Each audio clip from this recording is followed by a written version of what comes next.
की, श्री हनुमान जी महाराज की, श्रीमद् भागवत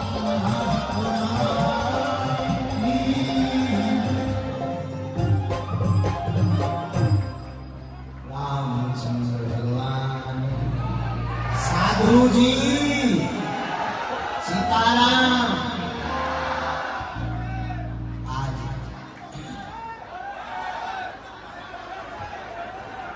भैया पगलिया में खैर बात है। आज परम सौभाग्य है, ब्रजभूमि के अंतर्गत आने वाला यह पावन क्षेत्र श्री खैर, जिस ग्राम का कण कण आज धन्याश्रित है कि यहाँ 6 दिन से श्रीमद् भागवत कथा की धारा प्रवाहित हो रही है, जिसमें व्यासपीठ पर विराजमान हमारे परम प्रिय लघु अनुज। और सच बतावें तो कभी कभी हमें लगने लगता जैसे ठाकुर जी के अष्ट सखाओं में किसी का इनके अंदर अंश हो।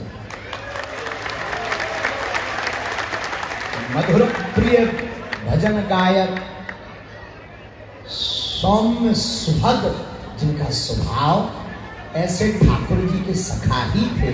ऐसे हमारे परम प्रिय सिद्धे श्री इंद्रेश उपाध्याय जी और व्यासपीठ को बारंबार प्रणाम स्वीकार हो। एक ऐसी विभूति की छत्र छाया में हम 3 दिन से हैं कि संसार की कोई भी नजर हमें नहीं लग सकती, क्योंकि हम नजर काटने वाली एक ऐसी विभूति की छत्र छाया के चरणों में हैं। अनंत श्री विभूषित पूज्य पाद रामानुजाचार्य स्वामी श्री राघवाचार्य जी महाराज, जो कथा में भी विराजमान है और काशी बनारस के महोत्सव में भी 2 दिन तक खूब आपका आशीर्वचन, मार्गदर्शन और दर्शन लाभ हुआ। साथ ही पूज्य श्री रसिया बाबा और व्यासपीठ के मंच पर यत्र तत्र भूदेव विराजमान, सन्मुख यत्र तत्र संत रूप में आप सब विराजमान, हनुमान जी के रूप में सब श्रोता आप सबको बाबा की एक पंक्ति के साथ सिया राम मैं सब जग जानी, करहूं प्रणाम जो जुग पान। साधु जी, हम तो कथा सुनने आए थे, सुनाने नहीं आए थे, लेकिन अब माइक पकड़ा दो। हमारी तो हो गई मुसीबत, एक तरफ व्यासपीठ, दूसरी तरफ जगत गुरु, तीसरो बीच में जो फंसो आगे को लगो। अब हनुमान जी ही पार लगाएंगे। आपने बताया कि पूज्य जगत गुरु भगवान ने बताया कि जो है रुक्मणी मैया को ठाकुर जी की प्राप्ति भगवान की कथा श्रवण करने से हुई। तो पूज्य रसिका बाबा जी भी विराजमान, तो महाराज जी ने भी बताया कि जो है भगवान को पाना है तो उनके बारे में सुनना बहुत आवश्यक है, और श्रेष्ठ वक्ता के मुख से जो परंपरानु अंतर्गत हो।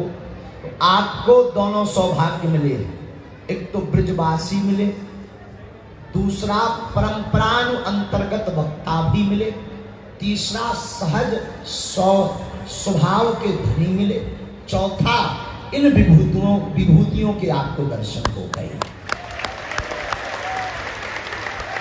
अब इसके आगे की चर्चा हमारे मन में हनुमान जी की ऐसी प्रेरणा हो रही। देखो भाई, कथा के अधिकारी तो सब हैं, पर भागवत में प्रारंभ में ही कथा वेद व्यास जी ने सावधान कर दिया, बोले मुहुर्हो रस कहा भूमि भाव कहा। ये कथा का अधिकारी कौन विशेष रूप से? बोले सुनो, कथा तो सब सुन सकते हैं, कोई दोष नहीं, जो बैठ जाए उसके लिए लाभकारी है, पर ये भागवत की कथा 2 लोगों के लिए विशेषकर है। कौन कौन? रसिका, जो भगवान का रसिक है, जो भगवान की मस्ती में डूबा हुआ है, जो रसो वैसा भगवान श्री हरि उनके रूप रस सुधा गुणानुवाद कथामृत का आस्वादन करके और मन ही मन ध्यान अवस्था में ठाकुर जी के भावों को पी रहा, वो विशेष रूप से कथा का अधिकारी है, जिससे उसके भाव की पुष्टि हो और ठाकुर जी के शीघ्र साक्षात्कार हो जाए। एक दूसरा कौन? बोले भूमि भावो कहा, भावुक, जो अभी इस गली में नया नया आया, जिसके भाव बनना प्रकट है, जिसके अंदर भगवान को जानने की भाव की दृढ़ता प्रकट हुई।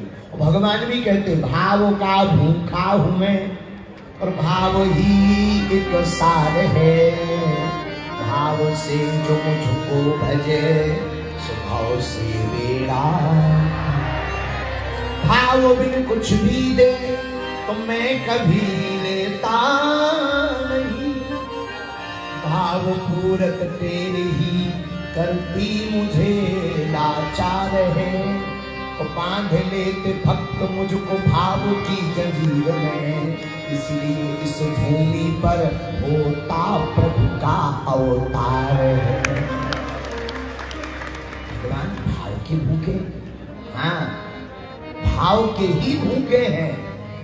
अब रुक्मणी मैया का विवाह तो हो गया, अब जरा आगे की सुनो। भगवान ने, महाराज जी ने तो विवाह सुना दिया, अब सुनो। विवाह के बहुत दिन बीत गए। एक दिन रुक्मणी मैया ने प्रसाद बनाया, आहा, अपने हाथों से हम भगवान को पवाएंगे, द्वारकाधीश को पवाएंगे, सरकार हमारी बड़ी प्रशंसा करेंगे, हमारे खटरस व्यंजन के प्रसाद को पा करके हमारी बड़ी महिमा गाएंगे सब रानियों। इस भाव से उन्होंने प्रसाद बनाया, प्रसाद परोसा, ठाकुर जी को पवाया। भगवान ने प्रेम पूर्वक पाया भी। जब प्रसाद पा लिया तो रुक्मणी मैया को लगा शायद अब धन्यवाद देंगे कि थैंक यू वेरी मच, बड़ा अच्छा प्रसाद, बहुत सुंदर बनाया है। लेकिन भगवान ने नहीं कहा। जब भगवान विश्राम करने लगे तो रुक्मणी मैया चरणों को दबाने लगी, सरकार आज आपने प्रसाद ठीक से पाया नहीं या नहीं, क्योंकि वो तो प्रशंसा सुनना चाहती। भगवान ने कहा जी जी जी बहुत अच्छे से पाया सरकार, आपका पेट तो पूर्ण रूप से भरा, तृप्ति तो हुई अथवा नहीं? भगवान बोले सच सच बताऊं या झूठ? प्रभु सच सच बताइए। भगवान बोले देवी आज तक पूर्ण तृप्ति हमें 2 ही बार हुई है। रुक्मणी मैया को लगा कि शायद एक बार यशोदा मैया का बताएंगे, दूसरी बार हमारा बताएंगे। अच्छा अच्छा अच्छा बताइए कौन कौन बार हुई है, जरा गिनती करवाइए। भगवान बोले 1 राम अवतार में सबरी के देर पाकर, 2 कृष्ण अवतार में विद्वानी का साथ खा करके ही हमारा, और पूर्ण तृप्ति नहीं हुई। इसका अर्थ क्या हुआ? भाव का भूखा हूं मैं और भाव ही एक सार है, भाव से जो मुझको भजे स्वभाव से बेड़ा पार। इसीलिए आप लोग जो यहाँ कथा श्रवण करने वाले पागल बैठे हो, कान खोलकर सुन लो। कथा जितनी समझ आई सो तो ठीक है, कई जन के तो मूड पे वो खड़ गई हुई है। कथा तो बड़ी विचित्र, कई लोग तो इसलिए भी कथा में जाते, चलो पड़ोसी और पड़ोसन जा रहे हैं, हमका घरे कर भी चलो कथा। कुछ ऐसे भी श्रोता है, घर से कछु पैर के नहीं आऊ तो एकदम से बढ़िया पैर के ले जा, ये भी बहुत बड़े नंबर 1 के श्रोता है। कछु इसलिए आओ के चूना तमाकू घरे मिल लेनी, कथा में बनू हम पका दी भी चूना ले आएगा। कुछ ऐसे भी श्रोता है, लेकिन कुछ ऐसे भी श्रोता है, तुलसी मेरे राम को रीझ भजो या खीज, खेत पड़े को जाम है उल्टो सीधो बीज। कथा में तुम्हें कुछ नहीं करना, आकर के बैठ जाओ, कानों में भगवान के बाण, जब व्यास जी के वचनामृत आपके कानों में पड़ेंगे तो कुछ ना कुछ तो प्रभाव करेंगे, और प्रभाव करेंगे तो आपका स्वभाव बदलेंगे, स्वभाव बदलेंगे तो आपके अंदर भाव प्रकट हो जाएगा, कथा सुनने के प्रति भाव प्रकट हो जाएगा। और बुरा मत मानना, हम करोड़ों की बात बोलकर जा रहे हैं, वर्तमान समय में पूरे भारतवर्ष में कथाओं की बहुत आवश्यकता है और कथा वाचकों की आवश्यकता है। सनातन धर्म को जिंदा रखने का काम कथावाचकों ने किया है। न रामायण की कथा का वाचन जगह जगह होता, न हम लोग आज न तिलक लगाते, न एकजुट बैठ पाते।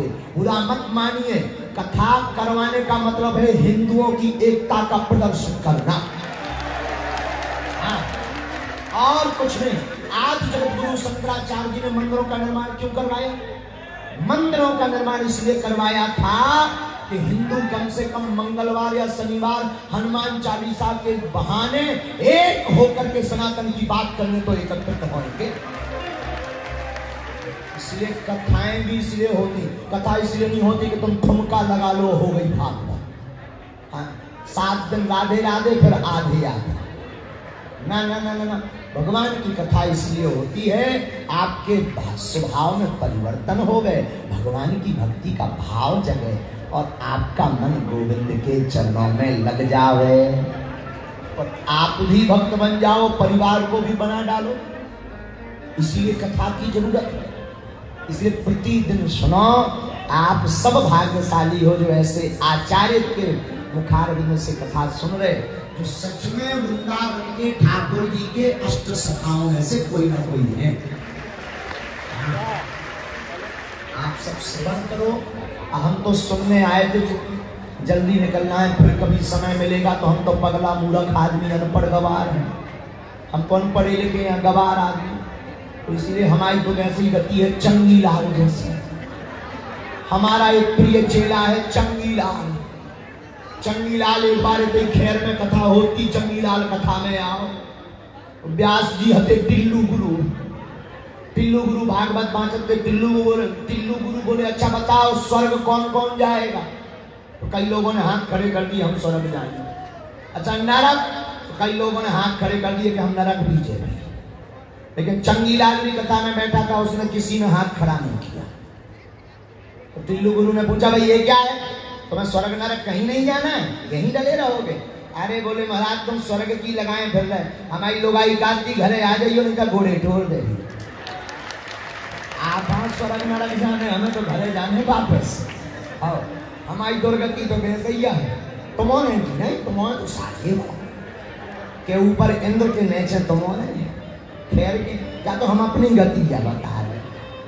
इसलिए जो है कथा में जितने जने आए खूब भगवान को भजन करो, बढ़िया प्रसन्न रहो। सब हिंदू मस्तक पर तिलक लगाओ और सनातन धर्म पर उंगली उठाने वाले के ऊपर तमाचा लगाओ। वृंदावन बिहारी लाल की। और हमारे साथ में हमारे प्रिय स्नेही परिवार, शिष्य और भारतीय जनता पार्टी के सांसद, गायक, सब कुछ है। और अभी काशी विश्वनाथ जी में आपने ऐसा झंडा गाड़ा कि 6-6 लाख लोगों को कथा का रसस्वादन करवाया। अद्भुत झंडा। और आपने वहां पर 4 दिन रहकर कथा सुनी। ऐसे हमारे प्रिय पंडित श्री मनोज तिवारी जी आज यहाँ आए हैं, तो हम चाहेंगे कि एक गीत कोई बना करके सुना दे। अब बताओ भोजपुरी में सुनेगो कि हिंदी में? भोजपुरी में हो तो समझे आउट मानी पक्का। अच्छा ठीक है, हम हूँ भोजपुरी बोलत बा हो भैया। एक भाव हम जरूर सुनेंगे और आप लोग भी। फिर हमारा निवेदन है कोई हमें स्पर्श मत करना, हमारा नियम है, इसलिए कोई स्पर्श नहीं। दूर से राम राम प्रणाम करने महाराज जी के पांव पकड़ लेंगे, पुण्य बराबर मिलने। महाराज रसिया बाबा इनके प्रणाम खूब करो, हमें भर बख्श दइए। हम गरीब आदमी, 1.5 हड्डी के हमारे। इन्हें पकड़ो जी, मोटे ताजे बड़े घराने के आदमी, खाए पिए घर किया। इनके चरण पकड़ो, वृंदावन की रज लगी इनके। हम तो गाय देहाती घूस आए, को जाने कहाँ घूमत रहे। इसलिए इन संतन के चरण पकड़ने हमारा नियम है। आप सब खुशी रहो, फिर कभी आएंगे। कल कथा में कौन कौन भैया की कथा सुनने आएगा? जरा हाथ उठाओ। अच्छा कौन कौन नहीं आएगा भी उठाओ, कर जाओ भाई से काया बैठे। कल समय पर आना, 2 बजे बढ़िया कथा सुनना पूज्य भ्राता के श्रीमुख से। बड़े आनंद से रहना, खुश रहना, जहां भी रहना सनातन धर्म का ध्वजा फहराते रहना।